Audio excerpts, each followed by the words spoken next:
Her jaw unhinged with a wet crack. The sound was not bone-breaking. It was earth-splitting. From the hollow of her throat came a voice that vibrated in the walls. "I was here before your God. This land is my mouth. She walked into it. She belongs to me."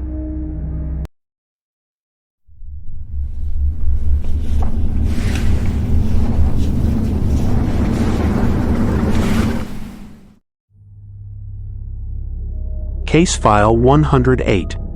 The Devil's Tramping Ground. Bear Creek, North Carolina. The archive does not explain. It only records. It recorded the soil temperature inside the barren circle, collapsing to 34 degrees at 11:40 p.m. on August 14th, the exact minute Elaine Mercer stepped off Harper's Crossroad and into the tree line. It recorded the scent of 100-year rot and copper sulfate saturating the forest for 11 seconds before every insect in a half-mile radius stopped singing simultaneously. It recorded a sound the audio equipment could not categorize, a wet, rhythmic compression, like a heart beating in mud, like something that had been dormant in the red clay, exhaling for the first time in 3 centuries. The circle is 40 feet across. Nothing grows inside it. Nothing ever has. Do you want to know what it saw? Viewer discretion is advised. Hannah Mercer was 21 when she learned that evil does not announce itself. It arrives in the smallest possible moment: a dropped phone, a wrong step, a mother walking 3 feet off the road to retrieve something from the dark. On August 14th at 11:40 p.m., Hannah and her mother Elaine were driving home through the forest on a scooter. They had just spent 16 hours caring for Hannah's infant nephew. The baby's fever had broken. Exhaustion made the road feel longer than it was. Elaine's phone clattered onto the asphalt. Hannah braked. The taillight painted her mother red. "I'll get it, wait here." Elaine walked back, bent down, picked up the phone. Then she took 3 more steps off the road into the trees. She stood at the tree line with her back to Hannah for 3 full seconds. When she turned her head, her shoulders did not move. The smile on her face was not a smile. It was a stretching. The lips too wide, the gums too dark, the color of soil and rot, and something that had been feeding underground since before the first church was raised in Carolina. Hannah's throat closed. "Mom?" Elaine walked back to the scooter. Her joints bent too far. Her weight shifted without resistance. She climbed on and wrapped her arms around Hannah's waist. Her hands were cold. Not cool cold. The cold of groundwater. The cold of a grave never blessed. "Drive." Hannah twisted the throttle. The scooter groaned. It felt as if 4 or 5 people had climbed onto the back of that small machine. Breath on her neck. Fingers grazing her spine, too many fingers too long, pressing through her jacket like roots seeking soil. At home, Elaine walked directly to the kitchen. She opened the refrigerator. She removed 6 raw eggs. She cracked them one by one into her mouth, shells and all. The crunch of calcium between her teeth. The wet slide of yolk down her throat. She did not blink. She did not wipe her chin. When the eggs were gone, she washed her hands with mechanical precision and walked to her bedroom without a word. Hannah locked herself in her room. She knelt beside her bed. She touched the wooden cross above her headboard and began to pray. In the hallway, something stopped walking. A creak. Then silence. A silence that was not empty. A silence that was occupied. She prayed harder. The floorboard creaked again, moving away toward her mother's bedroom. The door opened. The door closed. The house exhaled. In the morning, Elaine sat at the kitchen table. Her face was gray, the gray of meat left too long in the sun. Across her throat were 3 parallel scratches, deep scabbed, arranged with unnatural precision. They were not random. They formed a symbol Hannah did not recognize. "Mom, your neck. I must have scratched myself in my sleep." The voice was normal. Too normal. The performance of something still learning to wear human speech. And beneath the words, Hannah heard something else, a second voice, almost imperceptible, speaking the same words a half-second behind, like an echo in a cave. That night, at the exact same curve, Elaine's phone fell again. Hannah did not stop. "We'll get it tomorrow. Stop the scooter." The voice was not Elaine's. It was deeper. Resonant. It vibrated in Hannah's teeth. Her hands moved to the brakes without permission. Elaine dismounted. She picked up the phone. Then she stood at the tree line, facing the forest, her lips moving in a language Hannah had never heard, guttural, clicking, ancient. The trees seemed to lean toward her. The darkness pulsed like a throat swallowing. When she climbed back on, the weight was unbearable. Hannah looked in the rear-view mirror. Her mother's face was an inch from hers. The eyes were not Elaine's eyes. They were wet and black and deep as the soil in the circle where nothing grows. And in the reflection of those pupils, Hannah saw something standing behind her mother. Tall, formless, made of compressed dark and old hunger.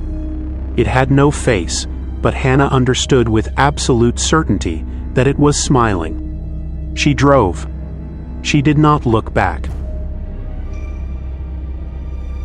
At 12:30 a.m., Hannah woke to wailing. She ran to her mother's room. Elaine was sitting upright, tears streaming down her gray face, hands clawing the mattress. "Mom, what is it?" Elaine looked at her daughter. The expression was not fear. It was surrender. "There's no point telling you. He's going to take me anyway." "Who?" Elaine turned toward the window, toward the woods, and her lips moved soundlessly. "Speaking to someone. Something." Then she said, "He says the circle has been hungry for so long. He says I taste like summer." At 3 a.m., Hannah woke to find her mother standing over her bed, one hand extended, fingers hovering an inch above Hannah's throat. "Your skin," Elaine whispered. "It's so warm." He wants to feel it. He wants to know what daughter skin feels like. He's only ever had mothers. Hannah did not move, did not breathe. The fingers hovered for 5 seconds. 10. Then Elaine lowered her hand, tilted her head at an angle that should have broken her neck, and smiled that stretched, wrong smile. "Not yet," she said, and walked back to her room.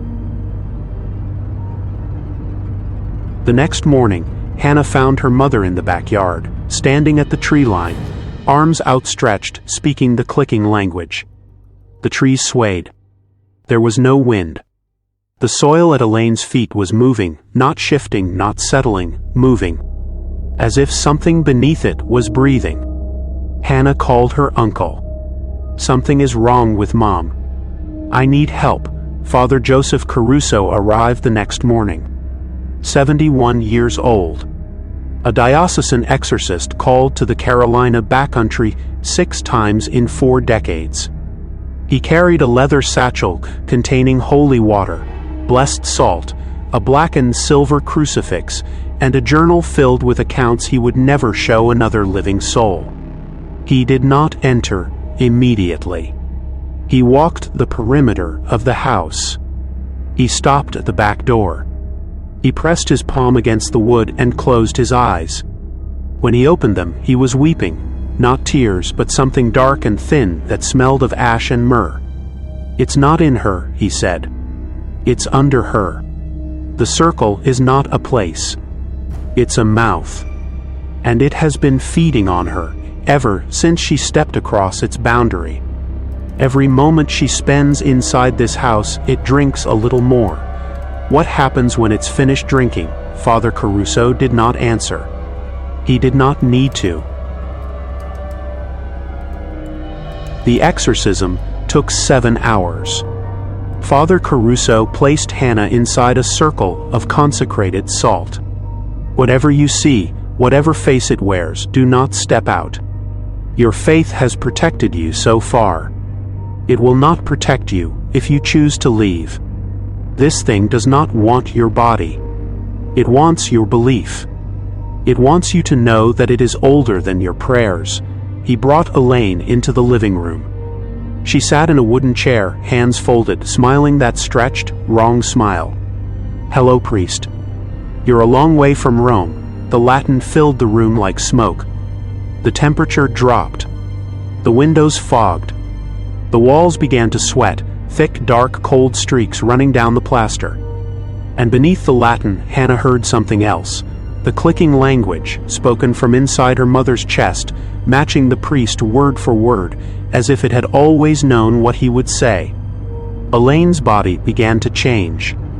Her jaw unhinged with a wet crack. Her fingers bent backward at angles that shattered bone. Her spine curved until she was bent over the chair like a broken doll. And from her throat came a voice that shook the foundation.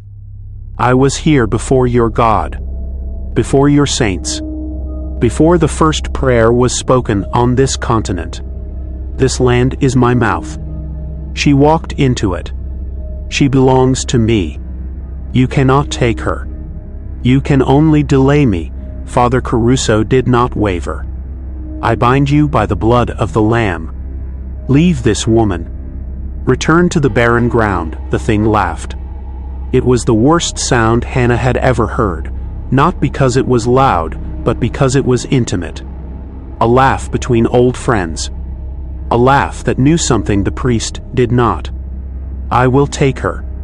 Not tonight, but soon. And when I do, she will walk into the circle on her own feet. She will lie down in the soil. She will put her mouth against the earth.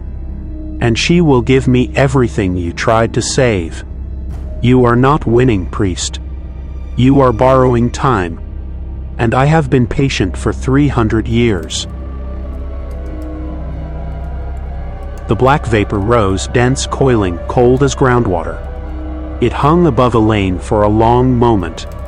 Then it fled through the window, across the yard, toward the 40-foot circle where nothing grew and nothing ever would. Elaine collapsed. She was breathing. But her eyes were not the eyes of a woman saved. They were the eyes of a woman given a stay of execution. For 3 days, Elaine improved. She ate normal food. She spoke in her own voice. But she was not whole. She stood in corners for hours, facing the wall. She undressed in the kitchen and stared at her reflection in the dark window, tracing the 3 scratches on her throat with her fingernails. She woke at 3 a.m. every night without exception and pressed her palm against the back door glass, looking toward the woods. Hannah waited for the follow-up ritual Father Caruso had promised. She marked the date on the calendar. She prayed every night. On the afternoon of August 28th, Elaine said she had a headache. "I'm going to lie down." Hannah sat behind the store counter for 2.5 hours. At 6 p.m., she closed up and walked inside to call her mother for dinner. The bedroom door was open. Elaine Mercer was hanging from the ceiling fan. She had used her nightgown, twisted into a rope knotted at the neck. Her feet were bare. Her face was turned toward the window, toward the woods, toward the circle. On the floor beneath her body, drawn in red Carolina clay, were 3 words: "I went to him." The coroner ruled it suicide. The town whispered about depression, about a woman who carried too much for too long. No one mentioned the circle. No one mentioned the exorcism. No one mentioned the black vapor or the clicking language or the face that was not Elaine's face. But Hannah wrote her account, and she ended it with a warning: "My mother did not kill herself. She was called. The thing in the circle never let go. It waited until we believed we had won. Then it whispered her name from the woods, and she walked out to meet it. I still hear her sometimes. At night, when the wind comes from the direction of the tramping ground. She's not screaming. She's calling my name. And I think she wants me to join her. The devil's tramping ground is still there. The circle is still barren. Nothing grows inside it. The county has reseeded it a dozen times. The seeds never take. The Tuscarora knew it by an older name, the mouth that does not close. If you ever find yourself in Chatham County after dark, and you see a 40-foot circle of barren earth with no tracks leading in or out, do not enter it. Do not retrieve anything that falls across its boundary, because the circle is not empty. It is a mouth, and it has been feeding for 300 years. This is Case File 108, The Devil's Tramping Ground, Bear Creek, North Carolina. Good night. If you have lost someone to a place that should have been empty, if a loved one came back from the woods changed, if you have heard your name called from a direction where no one was standing, send your account to contact.thedreadcodex@gmail.com. Your truth enters the archive. Your warning becomes part of the record. Until next time, may your roads stay lit at the right hours. May the people you love return from the dark unchanged. And if you ever find yourself on Harper's Cross Road after midnight and something falls from your pocket onto the asphalt, keep driving. Do not stop. Do not look back. The circle is hungry. The soil remembers. And some things have been waiting in the Carolina dark since before the first prayer was spoken, patient as bedrock, hollow as a throat, ready to wear the face of someone you love and call you home to the mouth that never closes. Sweet dreams.